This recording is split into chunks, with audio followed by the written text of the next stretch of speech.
Jey Uso turned heel and attacked Jimmy Uso. Blood is supposed to be thicker than water. That's what they tell you. That's what the bloodline was built on. That's what kept Jey and Jimmy Uso together through every war, every betrayal, every moment when Roman Reigns twisted their loyalty into submission. But what happens when blood becomes poison? What happens when the brother you've stood beside for your entire life becomes the one thing standing between you and everything you deserve? Jey Uso just answered that question, and the answer is written in violence. This wasn't supposed to happen. Not like this. Not after everything they survived together. The Usos weren't just brothers. They were the foundation of tag team wrestling for over a decade. They revolutionized what it meant to be a team. They proved that family and excellence could coexist. They showed the world that loyalty wasn't weakness, until the moment Jey decided it was. The setup was perfect, too perfect. Jimmy standing in the ring, celebrating another victory, another moment of brotherhood restored after years of Roman's manipulation tore them apart. The crowd chanting in unison, believing in redemption, believing that family could heal. Jey's music hits, and everyone expects the reunion moment, the emotional embrace, the feel-good story that wrestling fans crave after too much pain. Instead, they got something far more honest, far more brutal. Jey walks to the ring with purpose, but something's different. The smile is gone. The energy that made main event Jey a phenomenon has been replaced by something colder, something that's been festering beneath the surface while everyone was too busy celebrating to notice. Jimmy sees it. You can watch the realization dawn on his face. This isn't his brother coming to celebrate. This is something else entirely.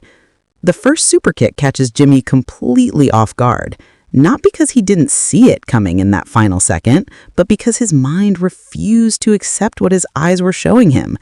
Your twin brother doesn't do this. The person you shared a womb with doesn't turn on you like this. Except Jey just did, and that first superkick is just the beginning. Jimmy crumples and Jey doesn't stop. This isn't a heel turn for shock value. This is years of resentment, frustration, and rage that's been building while everyone assumed main event Jey was just happy to finally be free. Free from Roman. Free from the bloodline. Free to be his own man. But freedom means nothing when you're still living in your brother's shadow.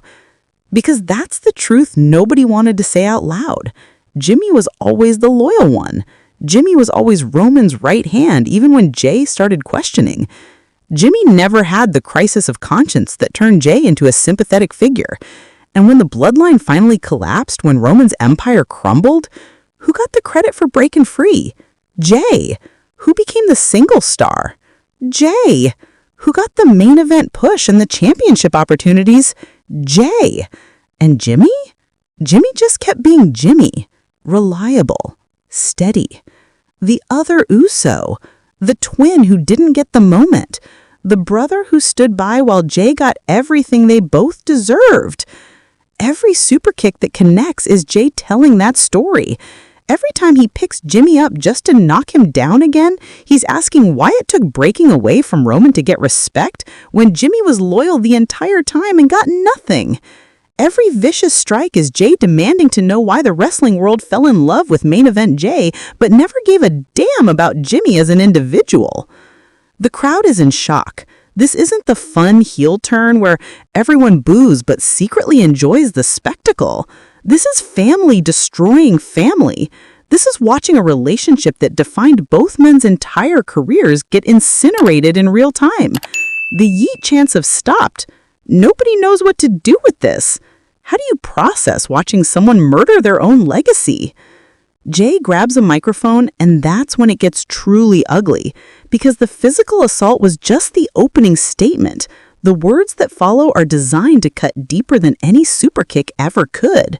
Jey talks about always being the one who had to be twice as good to get half the recognition. About Jimmy coasting on their team's success while Jey did the heavy lifting. About how everyone celebrated when Jey finally stood up to Roman, but nobody noticed that Jimmy never had the courage to do the same. Jimmy is barely conscious, but Jey makes sure he hears every word. Make sure Jimmy understands that this isn't heat-of-the-moment rage. This is premeditated character assassination. This is Jey burning down everything they built together because he's decided that being half of the Usos was always holding him back from being the star he was meant to be.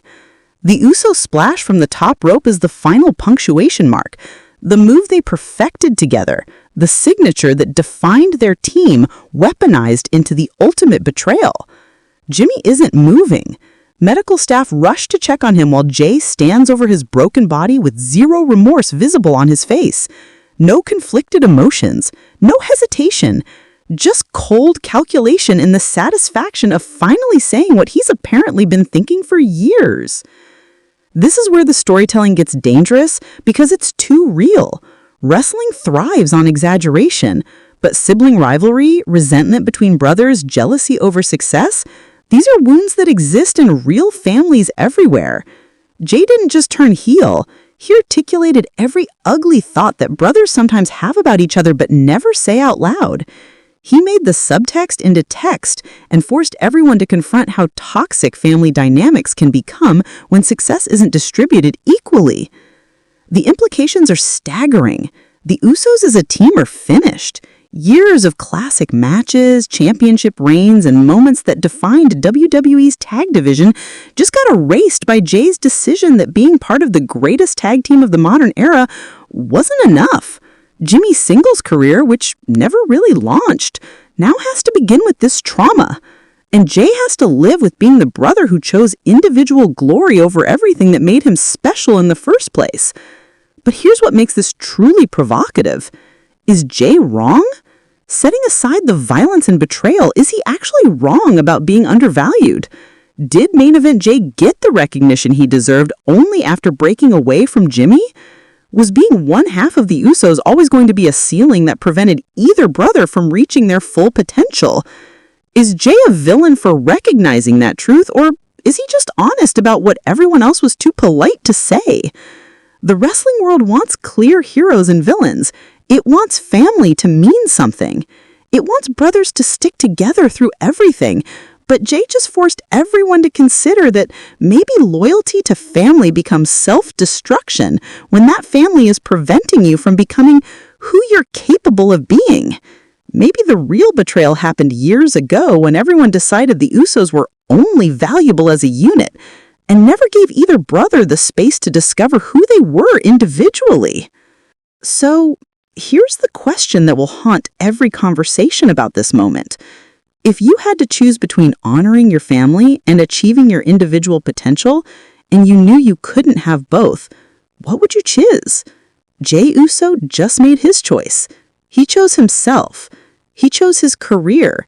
He chose his ego and ambition over the brother he's known his entire life. And maybe, just maybe, he's not the villain for making that choice. Maybe he's the only one honest enough to admit that sometimes blood isn't thick enough to drown your dreams. Or maybe he's just destroyed the only thing that ever made him matter, and he'll spend the rest of his career realizing that being a great singles wrestler means nothing when you had to murder your soul to get there.